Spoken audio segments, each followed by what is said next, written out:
Assalamualaikum and good day everyone. I'm Adlinda Alip, clinical oncologist from University Malaya Medical Center. Today I will present radiotherapy in bladder cancer, what one needs to know. Okay, so these are the content of my talk today. I will start with part 1 followed by part 2. Part 1 is for both urologists and oncologists, and part 2 is specifically more for oncologists. So let's start.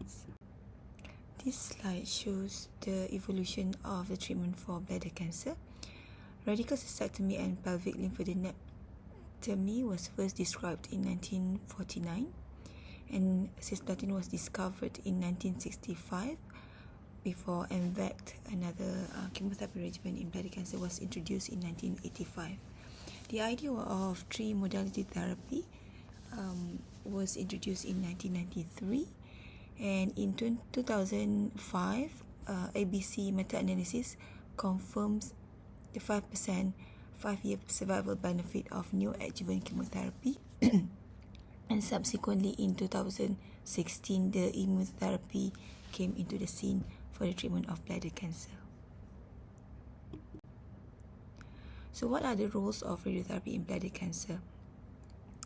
It plays an important role not just in radical setting but also in palliative setting. In muscle invasive or locally advanced bladder cancer, radiotherapy is used concurrent with chemotherapy as primary treatment and also as post-operative treatment with certain indications. In palliative setting, radiotherapy helps to relieve symptoms such as hematuria, pain from the bone metastasis, or from the actual primary cancer. So trimodality therapy consists of transurethral resection of bladder tumor, aiming for maximal debulking, followed by radiotherapy to bladder, aiming for curative dose of more than equivalent to 60 gray. And with the radiotherapy, radiosensitizer in the form of chemotherapy or carbogen was added to increase the efficacy of radiotherapy. The aim of trimodality therapy is to preserve the bladder, but at the same time for cure, hence the dose of less than 60 gray equivalent, i.e. palliative dose, is not considered trimodality therapy. Either does the partial bladder treatment, and patient who refuse cystoscopy post radiotherapy should not be for trimodality therapy. So this study by Shipley et al. Published in 1987 has shown the benefit of radiotherapy for patients who are unsuitable for surgery, and patients were also given cisplatin. As you can see from the graph, the 4-year overall survival was 64% for patients with T2 disease and 24% for patients with T3 to T4. So these are just for the patients who are unfit for radical cystectomy, and they gave 64 grays in 32 fraction. It was 2D radiotherapy, box field radiotherapy with cisplatin every 3 weeks. So 88% of these patients completed full dose chemo and radiotherapy, and 77% got complete response. Another study by Rodel et al. Published in 2002 in JCO included 415 patients, and this study showed complete response in 72% of the patient with radiotherapy or radiochemotherapy after transurethral resection of bladder tumor. At 10 years, 64% of those who achieved complete response maintained local control, and 42% had disease-specific survival. CCRT proved more effective than radiotherapy alone, with 10 years disease-specific survival of 45% after salvage cystectomy for local failure. And the marker for predicting complete response and survivals include early tumor stage and complete transurethral resection. So over 80% of survivors managed to preserve their bladder. So this is another study, retrospective study from Boston, and it shows that trimodality therapy gave 10-year cancer-specific survival of 59% and overall survival of 39%. The complete response rate with the chemotherapy improved from 66% to 88%, and 5-year disease-specific survival improved from 60% to 84%, and salvage cystectomy reduced from 42% to 16% with trimodality therapy. So this is another important study, BC 2001, by James et al., published in 2012. It shows the benefit of chemotherapy added to radiotherapy in terms of local regional disease-free survival, giving hazard ratio of 0.68 at 2 years. Chemoradiotherapy local recurrence-free survival was 67% compared to 54% for radiotherapy alone, and at 5 years, overall survival of chemoradiotherapy was 48% versus 35% for radiotherapy alone. So another important study from UK group led by Peter Hoskin, Beacon. For this study, carbogen was used instead of chemotherapy as radiosensitizer. So this is a phase 3 randomized control trial, included 333 patients, comparing bladder radiotherapy alone or radiotherapy with carbogen nicotinamide. So radiotherapy was given as 64 grays in 32 fraction or 55 gray in 20 fraction. And the carbogen was given 5 minutes before and during radiotherapy. So nicotinamide was given up to 2 hours before each fraction. So adding carbogen nicotinamide as radiosensitizer improved 3-year relapse-free survival of 43% with radiotherapy alone to 54% with the combination, and it also improved 3-year overall survival 59% with the combination compared to 46% with radiotherapy alone. So how about trimodality treatment against radical cystectomy? So this is an attempted randomized control trial by the UK group called UK SPARE trial. However, it had to close early as they were having difficulty recruiting patients. 3/4 of patients refused enrollment. 1/4 refused cystectomy when it's randomized to surgery. So they closed after recruitment of 45 patients. With this 45 out of 1,000 aimed patients, bladder preservation was obtained in 73% of the patient.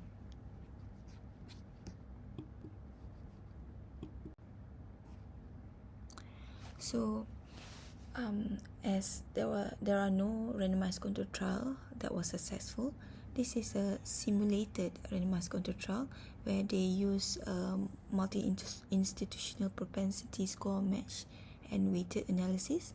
So a pooled cohort which would have been eligible for both radical cystectomy and trimodality therapy was matched for age, sex, stage T2, and whether they have neoadjuvant chemotherapy, and was compared. So from this analysis, 5-year disease-free survival was similar for both groups. Cancer-specific survival was also similar, 81 versus 84%. In terms of overall survival, it was better for trimodality therapy, achieving 5-year overall survival of 66% with the surgery, compared to 73% for 3-modality therapy. So how about patient with locally advanced muscle-invasive bladder cancer? So this is UK pooled data enrolling patient with T2 to T4 not positive M0, and patients either receive radiotherapy or radical cystectomy, and the survival probability was similar between the two groups. So overall survival is similar for surgery and radiotherapy, irrespective of whether chemotherapy was given or not. So trimodality therapy is a strong recommendation in many international guidelines, including EAU, so this is 2025 guidelines, and also the European Society of Medical Oncology's guidelines. For NCCN guidelines is category 1 recommendation for stage 2, and also for locally advanced or stage 3 patient. So these are the factors for successful trimodality therapy, which you can find in textbook. So patients with clinical T2 to T3, node negative, unifocal or limited CIS, they have good renal function, and they had a good response to neoadjuvant chemotherapy, no variant histology, and they had a complete TURBT. So this patient will do well with trimodality therapy. But some of these factors are also prognostic factors rather than predictive. So they will do better with these factors with surgery anyway. But we use this sometimes to guide us in patient selection. So for patients who are for trimodality therapy, do we need to give neoadjuvant chemotherapy? In fact, the ABC meta-analysis which showed the 5% benefit of neoadjuvant chemotherapy is not limited to just surgery, patients who are going for surgery. It is for any type of local treatment. It improved the overall survival from 45% to 50%. So the benefit applies to patient who's going for trimodality therapy as well. So these slides show the outcome of another trial, BA06 randomized control trial, where patient either they had surgery or radiotherapy alone, or versus with neoadjuvant chemotherapy. And the 10-year overall survival probability shows benefit of neoadjuvant chemotherapy with both radiotherapy or surgery, giving hazard ratio of 0.8. So you can see from the EAU guidelines in 2025, neoadjuvant chemotherapy is one option for patient with T2 to 4A and not M0, alongside radical cystectomy or trimodality therapy. Okay, so these slides show the useful factors that may favor one treatment over the other. So on the top left corner, patient who had poor bladder function, inflammatory bowel disease or previous radiotherapy, diffuse CIS or multifocal tumor are factors that may favor radical cystectomy. Patient with good performance status, unifocal T2 stage, no hydronephrosis, no multifocal CIS are factors that favor both radical cystectomy and trimodality therapy. Patients who are high surgical risk and those who desire to preserve bladder function, these are the factors that favor trimodality therapy. Unfavorable prognostic factors for both surgery and radiotherapy or trimodality therapy include multifocal tumor, diffuse CIS, poor performance status, poor renal function, and hydronephrosis, plus patient with T3 and T4 disease. So basically for trimodality therapy, patient selection include those with non-metastatic muscle-invasive bladder cancer. They have strong desire to preserve bladder. They have good bladder function at baseline, and they are medically unfit for cystectomy. These patients should be willing for cystoscopies on follow-up. They are compliant to follow-up, and they accept the possibility of salvage cystectomy in 10 to 15%, and they accept risk of surgical complications of salvage radical cystectomy. So these are my take-home message for the first part. Survival is similar for radiotherapy compared to surgery across T2 to T4 and not to N1 disease. Quality of life well preserved. In terms of sexual domains, radiotherapy is better than radical cystectomy. Patients who are fit should be given neoadjuvant chemotherapy, and trimodality therapy is offered to good responders. Patients should be motivated and compliant to follow up. Concurrent radiosensitizer to optimize efficacy should be given. And with trimodality therapy, successful bladder preservation is seen in 70 to 80%. So radiotherapy to the bladder can be given as 3D conformal radiotherapy technique, or using IMRT or VMAT technique. And in terms of radiotherapy, there are variations. Some centers give whole pelvis, even in node negative disease, and other centers give radiotherapy to bladder only when it is node negative. So technique of radiotherapy has evolved over the years. In the past, 2D conventional radiotherapy was given with 4-field box technique. Subsequently, IMRT or VMAT was introduced, and more recently, online advanced adaptive radiotherapy is being used. There are also different schedules. Traditionally, 64 grays in 32 fraction was given to the bladder, and if pelvic lymph nodes is covered, those up to 50 gray was used. But many centers still just give radiotherapy to bladder only, with no irradiation to the pelvic nodes if it's node negative disease. And some centers do give 54 gray in 20 fraction, even with concurrent radiosensitizer. And for frail patient, 6 grays times 6 has been used weekly for local control. So in terms of dose fractionation, which one is better? So BC 2001 and Beacon randomized control trial from UK actually allowed both fractionation, 64 gray in 32 and 55 gray in 20 fraction.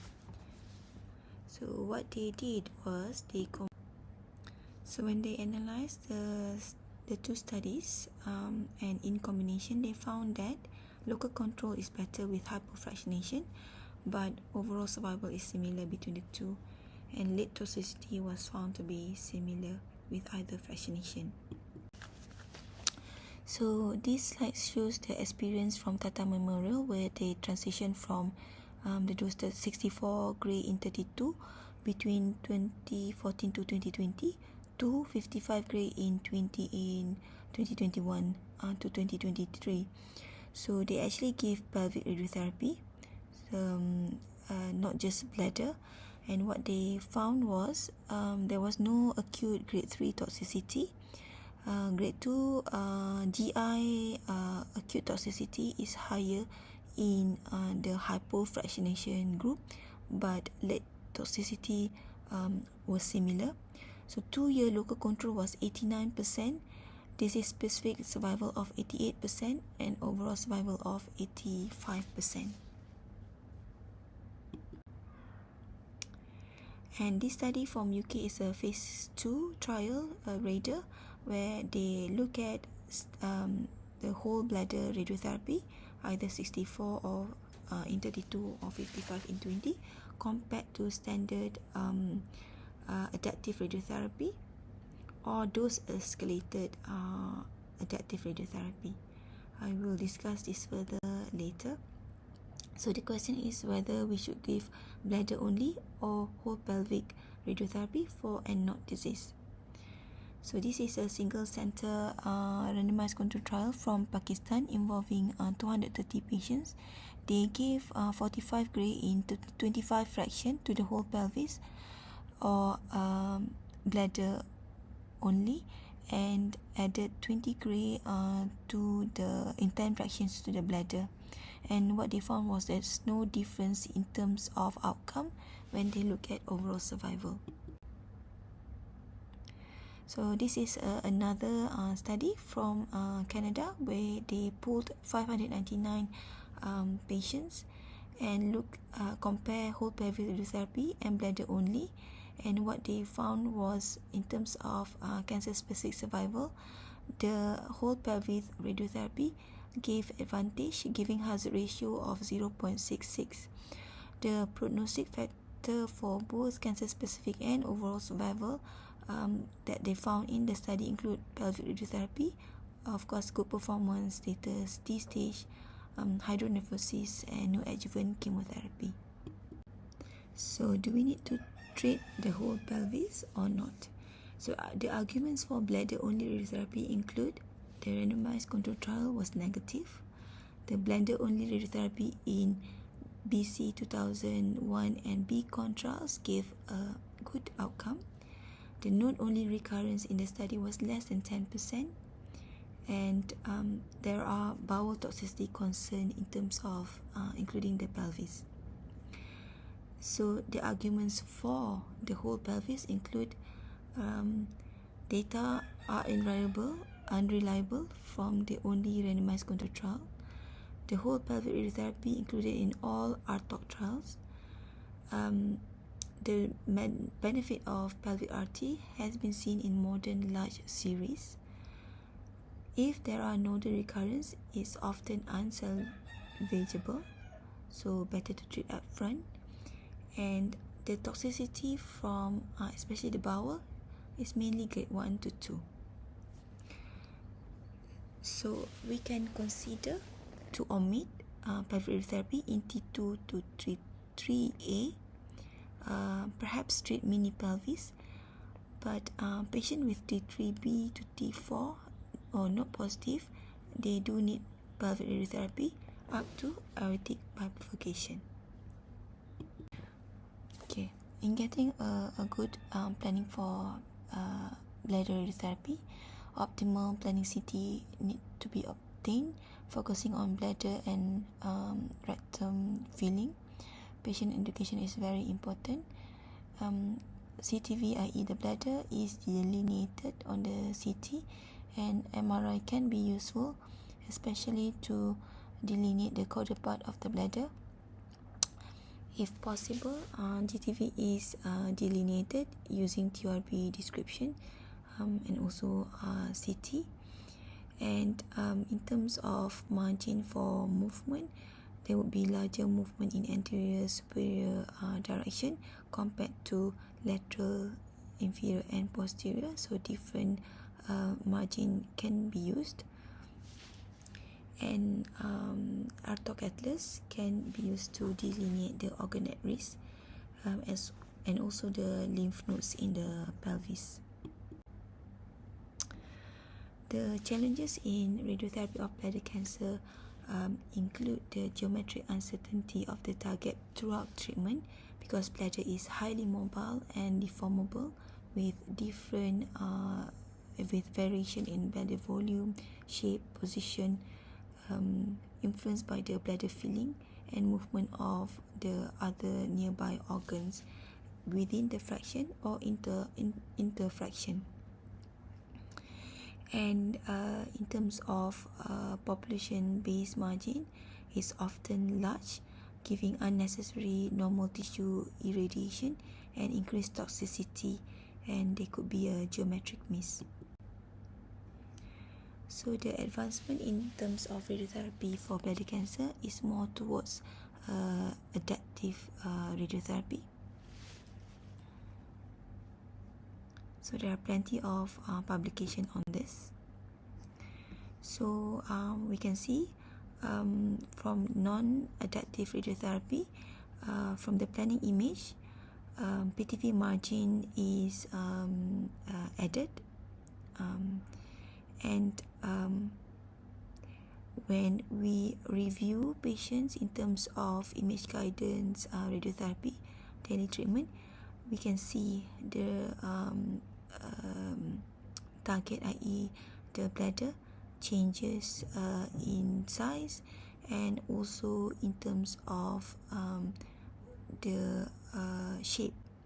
Okay, and patient might receive unnecessary radiation when the bladder is small, as you can see from the image on the further right.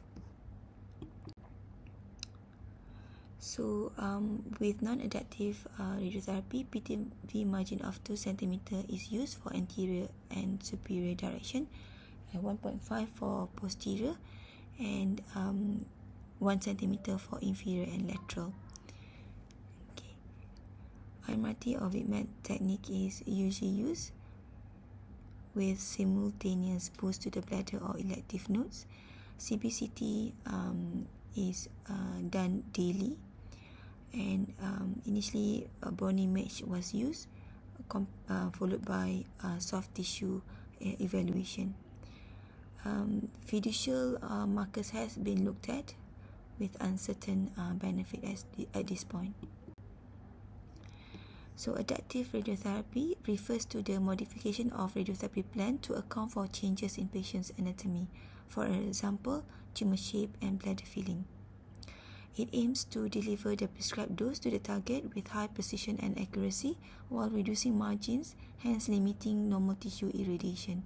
So according to the Royal College of Radiologists, there are 4 categories of adaptive radiotherapy, whether it's reactive, scheduled, or the online adaptive radiotherapy, including the proactive and real-time. So the proactive usually use appropriate treatment plan chosen from the library of plans called plan of the day, or the real-time is when the plan is generated at the time of the treatment after daily pre-treatment imaging. Okay, so this is to illustrate patient would have a few fractions for the first week, and then from this different target, different plans will be produced and saved in the library, and during treatment, depending on the shape and size of the target, different plans can be applied. So this is one of important trial.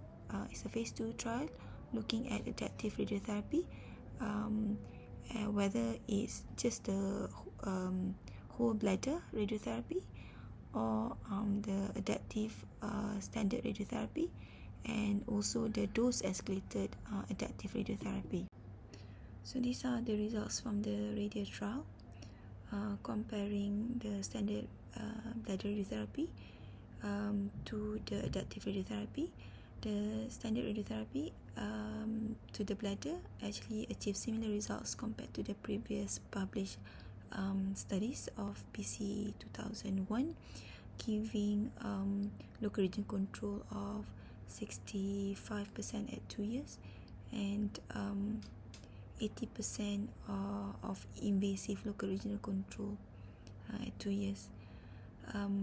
Dose escalation achieved, if confirmed, give clinical meaningful benefit with improvement of 9% and 4% of 2-year local regional and invasive local regional recurrence rates.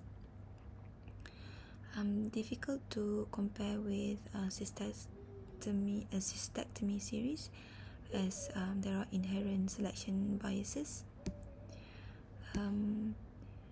The 5-year overall survival was 66% from the cystectomy series and 80% at 2 years, which is similar to the rates observed in Raider, which are mostly older, less fit cohort with median age of 73 in Raider compared to 71 in the systemic series. 4% of the patients from the Raider trial have had to have cystectomy, similar to previous escalation studies. And this actually is much more favorable compared to previous report from BC 2001, which gives a rate of 14% of cystectomy following the TMT treatment, and the series from Boston gave 29% rate of cystectomy.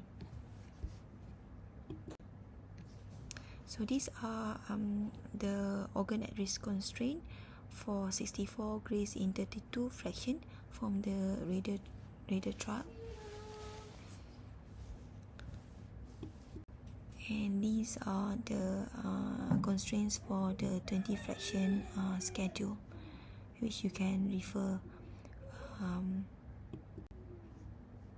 to. This is another study from Denmark. So what they did in this study for the adaptive radiotherapy is they do the standard non-adaptive treatment for fraction 1 to 5, and from there in that treatment they added margin as per shown, 20 cm anterior superior, 1.5 cm posterior, and 1 cm inferior and lateral, and they give a margin of 8 mm for PTV superior inferior and 5 mm to other directions. So after 5 fraction, they created 3 plans, small, medium, and large volume, and according to the image required daily, they will select one of these 3 plans according to the bladder shape and size. So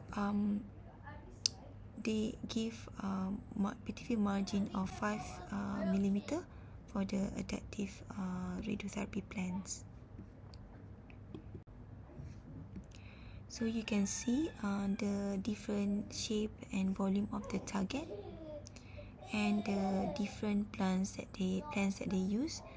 Red is the large volume, then green is the medium, and yellow is the small volume. So again here, how they created the library of plans is they do the initial planning on the planning CT, and then the first 4 CBCTs. So and then they group together the target as small, medium to large. So the small volume contain at least 2 of the 5 CTVs. The medium are the union of the whole 5 CTVs, and the large is the standard non-adaptive margin used. So this is from the So the study concluded that they managed to reduce the irradiated volume by 30 to 40% and reduce those to healthy tissue. Adaptive radiotherapy, and different trials showing favorable grade 2 diarrhea using adaptive compared to non-adaptive therapy. So how about real-time adaptive radiotherapy? So from these slides, you can see patient 1 and patient 2 using online versus offline, just IGRT. So in terms of PTV volume reduction, you can see 50 versus 36%, and the dose to bowel and rectum reduced with real-time adaptive therapy. So this flow showing how the real-time online adaptive radiotherapy is being implemented. With the initial treatment planning scan, reference plan is being made, and during the daily treatment, image is acquired. With the image, it will be reviewed. So the organ at risk and the target is being looked at and recontoured as necessary. First with the use of AI, and then either the radiotherapist or the clinician will review and edit as necessary. From here, it will be compared to the reference plan, and either the new plan is being recalculated or re-optimized to be the adapted plan, and then treatment will be delivered. And with this online real-time adaptive radiotherapy, the median time after patient is set up to the treatment, it will take up to 14 minutes. And they found that there is 34% in terms of volume reduction, target volume reduction with the real-time adaptive radiotherapy. And in terms of bowel bag, rectum, for bowel bag is 19% median reduction of V45 gray, and for the rectum 71% of V50 gray reduction. And adaptive plan was selected in 99% of the fraction, and improved target coverage was found in the adapted plan. So actually, in some centers, the CBCT-based online adaptive radiotherapy is being run by the radiographer actually. So they evaluate and edit the influences, and also which is the organ at risk, and also the target, and then they evaluate which treatment plans. They evaluate the treatment plans using the AI system as well. So they run the entire workflow, and physician and physicist just present at the first fraction, and only if needed thereafter. But they do check weekly the offline review. So MRI is another modality used for online adaptive radiotherapy, and the new sort of direction is looking at GTV focus radiotherapy, so reducing dose to the rest of the bladder. So this is still under study. How about adjuvant radiotherapy? So for selected muscle-invasive bladder cancer, the reason why we give adjuvant radiotherapy is to prevent local regional relapse, as it was found to be frequent, and it can be as early as less than 18 months after surgery, and it carries poor prognosis. Usually radiotherapy is given to the systemic bed as well as the pelvic area, which is now the new consensus for the target. And who do we give radiotherapy to? Patient with TT3 to 4A disease, especially if they have node positive or margin positive. So we give radiotherapy to the whole pelvis up to 50 gray using modern IMRT technique. And radiotherapy, if nivolumab is given, radiotherapy is given before the adjuvant nivolumab. However, meta-analysis for the benefit of adjuvant radiotherapy is still need to be done to confirm the actual benefit. So my take-home message is for this part is bladder is mobile and deformable, hence strong case for adaptive radiotherapy. The local control for bladder cancer with radiotherapy is good. Dose escalation seems to be feasible, but most recent advancement is more towards effort to reduce side effects to organ at risk with adaptive radiotherapy. With that, I thank you.